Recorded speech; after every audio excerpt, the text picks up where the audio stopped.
अस्सलाम वालेकुम। जो हमने पिछला वीडियो देखा वो एनालिसिस ऑफ सिलेबस था कि पेपर पैटर्न मार्क्स वगैरह उसमें क्या क्या आएंगे। तो अब हम थोड़ा सा इस वीडियो में देखेंगे कि पैटर्न कैसा आता पेपर का। जो पैटर्न है पेपर के प्रीलिम्स का, चाहे बीओ में है या पीओ में, सेम है दोनों का प्रीलिम्स का पैटर्न। तो जो इसका प्री का पेपर होता है 1 घंटे का होता है, टोटल टाइम्स का 1 घंटा है, 100 क्वेश्चन होते हैं, 100 क्वेश्चंस। और जो इसके 3 सेक्शन होते हैं, इंग्लिश सेक्शन, रीजनिंग सेक्शन और कॉन्ट सेक्शन, ठीक है। तो इंग्लिश सेक्शन के 30 क्वेश्चंस होते हैं, रीजनिंग के 35 क्वेश्चंस होते हैं, कॉन्ट के 35 क्वेश्चंस होते हैं, 20 मिनट होते हैं इनको तीनों को अलग अलग 20-20 मिनट। तो उसके बाद आता है, हम कॉन्ट की बात अब कर रहे हैं फिलहाल, इन दोनों को आप बाद में देखेंगे। जो कॉन्ट है इसके 35 क्वेश्चंस है। और जब आप एग्जाम में, आपको बेसिक अप्रोच इसको देखना है, जब आपको एग्जाम में जाना, आपको 35 अटेम्प्ट करने नहीं जाना है। ये मेन चीज आप दिमाग में रखिएगा कि 35 अटेम्प्ट नहीं करने हैं। आपको 20 to 25 के होप से जाना है कि 20 to 25 अटेम्प्ट करेंगे, ठीक है। क्योंकि कॉन्ट का उतना ज्यादा सेक्शन कट ऑफ नहीं होता, ठीक है। वैसे एसबीआई ने सेक्शनल कट ऑफ खत्म कर दिया, बट फिर भी जब सेक्शनल कट ऑफ होता था कॉन्ट का, कभी मैंने देखा है 11 भी गया है, कभी 10 भी गया है, कभी 5 भी गया है। मैंने एक में देखा है 5 भी कट ऑफ गया। बट मैं आपको 20 to 25, क्योंकि पर क्वेश्चन आपको 1 मिनट मिलेगा सॉल्व करने के, लगभग 1 मिनट, ठीक है। आपके लिए बहुत इजी हो जाएगा, आप इस अप्रोच से जाएंगे। कोई बोलता है मैं 100 क्वेश्चन, तो किसी के अप्रोच में नहीं कर सकता है। अब होता है जिसने बहुत ज्यादा प्रैक्टिस की वो 95-96 कर सकता है, बट 100 हो सकता है, कोई हो सकता है, कोई कर सकता है 100। बट फिर भी ऐसे जो जाएगा मुझे 100 करने हैं, मुझे 100 के अप्रोच, वैसा नहीं। कम से कम आप काउंट देखिए 20-25। अगर आपने 20-25 किया, आप फिर 30 भी कर सकते हो। बट बेसिक अप्रोच है, आपको 25 देखना है। और जो कट ऑफ जाता है, फॉर एग्जाम्पल बी का देखेंगे, इस वक्त हम हायर साइड पे एक्सपेक्ट कर सकते हैं। फॉर एग्जाम्पल अगर हमें पिछली बार जैसे 55 गया था, इस वक्त हम एक्सपेक्ट कर सकते हैं 65 या अबो 65, ठीक है। और पीओ का कट ऑफ कर सकते हैं 50 to 55, क्योंकि पोस्ट इसमें बहुत है और एक ही इसमें है, मतलब विद इन द स्टेट। तो अब क्या करेंगे, हम देखेंगे जो कॉन्ट का सेक्शन है इसको पढ़ना कैसे, इसकी जो ट्रिक्स वगैरह है वो इसकी मेन है। और इसको जो फॉर्मूला याद करने बैठा, बस उसके लिए वो बहुत ही ये है कि फॉर्मूला जो भी याद करता है उसके क्वालिफाई करने की चांसेस कम है, क्योंकि वहां कुछ इस रिलेटेड नहीं आता है। फॉर्मूला लिमिटेड होनी चाहिए, क्योंकि आप कितना याद रखोगे, क्योंकि फॉर्मूला फिर हजारों आपको याद रखने, 100-200 फायदा नहीं है। क्योंकि जब आपको पता ही नहीं किस क्वेश्चन में किस टाइम पे कौन सी फॉर्मूला लगेगी, वो फायदा नहीं है। ज्यादातर आप कोशिश कीजिए कॉमन सेंस यूज करने की, क्योंकि एग्जामिनर जो ये क्वेश्चन बनाता है वो बनाता है 30 सेकेंड्स के हिसाब से। हर कोई क्वेश्चन मैक्सिमम टाइम्स 30 सेकेंड्स के हिसाब से, 30 सेकेंड से ज्यादा कोई क्वेश्चन नहीं होता है। आप बोलेंगे फॉर एग्जाम्पल कोई कोडिंग डिकोडिंग का क्वेश्चन आ गया, उसको बराबर 30 सेकेंड्स, वो 5 पार्ट्स दिए होते हैं 30 सेकेंड्स के हिसाब से। जो पहले, अगर आप पहला जो सॉल्व करना होता है कोडिंग डिकोडिंग का, अगर आप वो 1 मिनट में भी सॉल्व करोगे, 2 मिनट में भी सॉल्व करोगे, वो कंपनसेट हो जाता है, क्योंकि पहले ही आंसर निकलता है, फिर 5 में वो फिल करना होता है, ठीक है। तो हो गया ये। तो अब जो कॉन्ट है उसको अप्रोच करने के लिए या उसको उसकी स्पीड इंक्रीज करने के लिए आपको बेसिकली देखना है कि हम कैसे इसकी स्पीड इंक्रीज करें। जैसे टेबल्स आपको 1 to 25 याद करने हैं, ये इंपॉर्टेंट है। जो मैं कह रहा हूँ ये इंपॉर्टेंट है, आप ध्यान से सुनिएगा, ये बहुत ही इंपॉर्टेंट है। क्योंकि इसकी वजह से आपकी स्पीड बहुत स्पीड क्या, माइंड कैलकुलेशन इजी हो जाएगा। स्पीड का मतलब है माइंड आपका तेज चल रहा है, आपकी माइंड कैलकुलेशन तेज हो रही है। स्क्वायर्स करने हैं 25 तक याद, क्यूब्स करने हैं 25 तक याद। स्क्वायर्स फॉर एग्जांपल 2 into 2, इसको कहते हैं 2 का स्क्वायर इज इक्वल टू 4, ठीक है। क्यूब्स भी वैसे ही। और फ्रैक्शंस, अगर आपको अभी टाइम मिल रहा है तो आप फ्रैक्शंस भी यूज कर सकते हैं।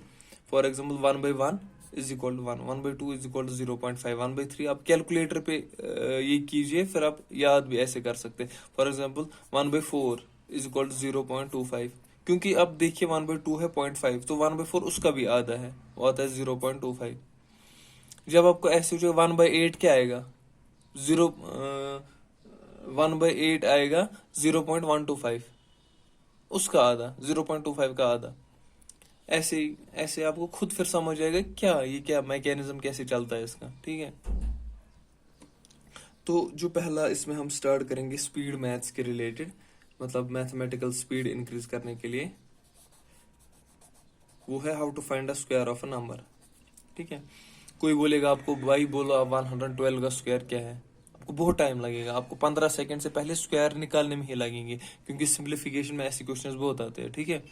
आपको जो सिंप्लीफिकेशन का टॉपिक है वो आपको कंपनसेट करना है बाकी क्वेश्चन सॉल्व करने में। अगर सिंप्लीफिकेशन के एक क्वेश्चन को आपको टाइम दिया है 30 सेकेंड्स, आपको 15 सेकेंड्स में वो सॉल्व करना है, क्योंकि आपका टाइम कंपनसेट हो जाएगा, वो आप दूसरे क्वेश्चन में यूज कर सकते हो, ठीक है। ये इसका ये होता है फायदा कि स्पीड मैथ आपको थोड़ा तेज होना चाहिए, मैथ्स कैलकुलेशन स्पीड। तो पहले देखेंगे स्क्वायर ऑफ अ नंबर कैसे निकालेंगे। फॉर एग्जांपल हम पहले एक चीज, आप ये लिख के रखिए, आप नोट डाउन कीजिए, कॉपी एक मेंटेन कीजिए, उस पर ये चीजें थोड़ी थोड़ी चीजें फिर प्रैक्टिस के टाइम आपको काम आएंगी। जैसे 100 को हम कंसिडर करेंगे 1, 200 को कंसिडर करेंगे 2, 150 को कंसिडर करेंगे 1.5, ऐसे ही 300 को 3। अब आपको खुद समझ आएगा, 1000 तक आप कीजिए, ठीक है। और बेसिकली जो ये स्क्वायर है इसके अप टू 2 डिजिट आता है हमेशा, ऑलवेज 2 डिजिट नंबर आएगा उसी का स्क्वायर निकालना, कोई नहीं 4 डिजिट का देगा, क्योंकि उनको पता है कि ये प्री है कि बच्चा इतने टाइम में सॉल्व कर सकता है, स्टूडेंट इतने टाइम में सॉल्व कर सकता है, ठीक है। अब हम देखेंगे इसका लॉजिक क्या है। मैंने आपको एक नंबर दिया 98, 98 का स्क्वायर लेना है, तो अब इसका ये लॉजिक है ये लिखने का, 98 किसके करीब है सब में से, 100 के। तो कितना दूर है 100 से, 2, 100 - 2 होता है 98, ठीक है। तो दो दो ये दूर है 100 से, तो हम क्या करेंगे, पहला जो स्टेप है उसको 98 - 2 करेंगे, वो कितना आया 96। तो पहले दो डिजिट्स है 96, 96 को मल्टीप्लाई करेंगे इस कोफिशिएंट के साथ, वो 1 है ना, 96 इंटू 1 क्या आता है 96 ही, ठीक है। तो पहले दो डिजिट्स क्या है 96। अब हमने कितना माइनस किया इसको, 2, 2 का स्क्वायर कितना होता है 4, तो 04। अब याद रखिए जब स्क्वायर आपको निकालना है तो लास्ट के 2 डिजिट्स होने चाहिए, अगर 3 डिजिट्स होंगे वो उस पर कैरी, वो हम आगे क्वेश्चन में देखेंगे।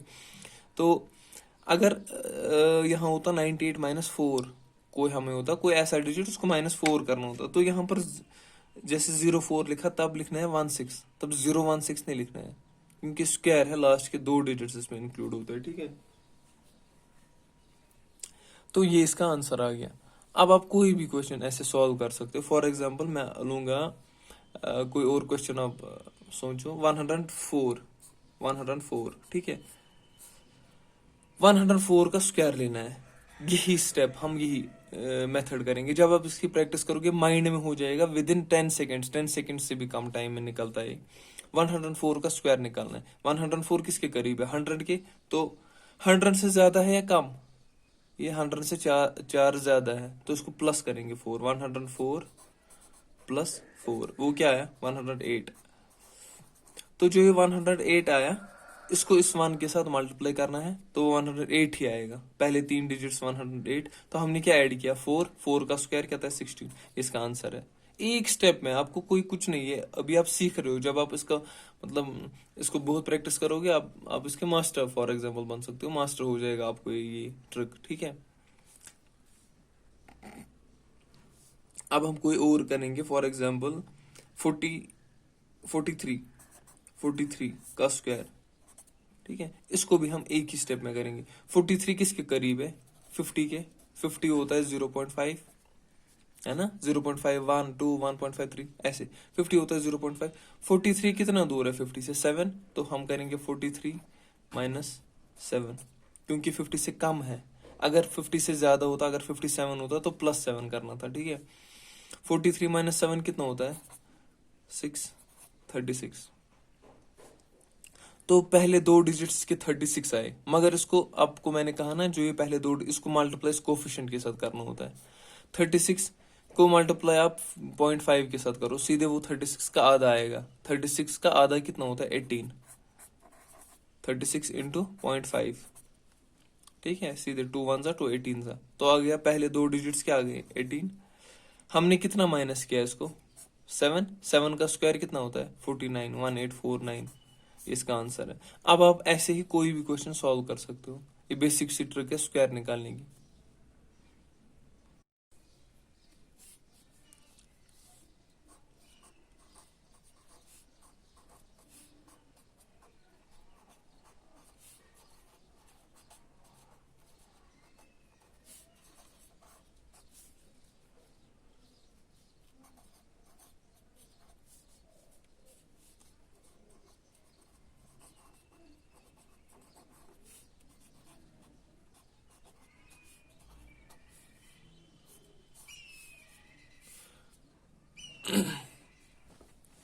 तो अब जो हमने वो स्क्वायर वाली ट्रिक सीखी, अब उससे थोड़ा इजी है। फॉर एग्जांपल आपको कोई नंबर्स आते 5 वाले, फॉर एग्जांपल 25, 55, 75, 125, ऐसे कोई नंबर्स आ गए जिनको एंडिंग 5 से होती है, 25, 35 या 5 खाली। तो उनको कैसे स्क्वायर निकालें, वो बहुत ईजी है। देखिए, आपने वो वाली ट्रिक सीखी, तो अब ये 5 वाली अगर आपको 5 आई, उससे भी इजी है। देखिए इसको क्या करना था, 5 का स्क्वायर कितना होता है जो एंडिंग डिजिट है 25, तो एंड के दो डिजिट्स आ गए 25। पहला है 2, 2 को मल्टीप्लाई करना है 3 के साथ, 2 × 3, जो इससे एक डिजिट बड़ा है, ये इसकी ट्रिक है। 2 3 ज़ा 6। आप ये दिमाग में भी कर सकते। फॉर एग्जाम्पल 55 का मैं सीधे लिखूंगा 25, 5 6 ज़ा 30, 3025। अब इसका 25, 7 8 ज़ा 56। ये 5 जिनको एंडिंग 5 से होती है उनका स्क्वायर निकालने के लिए ट्रिक है। सिंपल है ये, आप किसी भी इस पे नंबर पे यूज कर सकते हो, चाहे 3 डिजिट नंबर है, 2 डिजिट नंबर है, 4 डिजिट नंबर है, आराम से कर सकते हो यूज।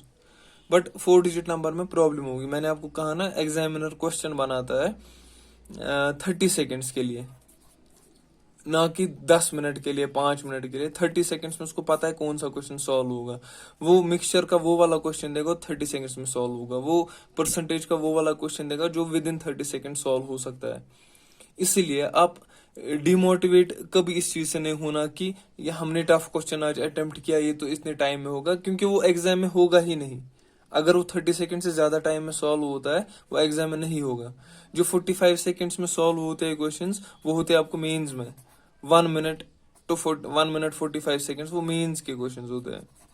तो उस लेवल के क्वेश्चंस होते हैं, वो डिफरेंट क्वेश्चंस होते हैं। प्रीलिम्स और मेंस का यही है कि प्रीलिम्स और मेंस के क्वेश्चंस की डिफिकल्टी लेवल मतलब कंपेरेबल है, मतलब उसका डिफिकल्टी लेवल इजी है और उसका डिफिकल्टी लेवल बहुत डिफिकल्ट होता है। तो ये इस बेसिस पे असल में 30 सेकंड्स आप ध्यान में रखो। जो क्वेश्चन 30 सेकंड में सॉल्व हो सकता है वो आपको आएगा, उसकी प्रैक्टिस करनी है, ना कि डिमोटिवेट होना है अब हमें ये क्वेश्चन नहीं आया, अब हमें वो क्वेश्चन नहीं आया। जितना प्रैक्टिस करोगे आपको क्वेश्चन मतलब पहचानना आएगा कि कौन सा क्वेश्चन करना है, कौन सा क्वेश्चन छोड़ना है, किसी क्वेश्चन को अटेम्प्ट नहीं करना है, कौन सा आपका टाइम वेस्ट करेगा। मेन मोटिव इसका यही है। Thank you.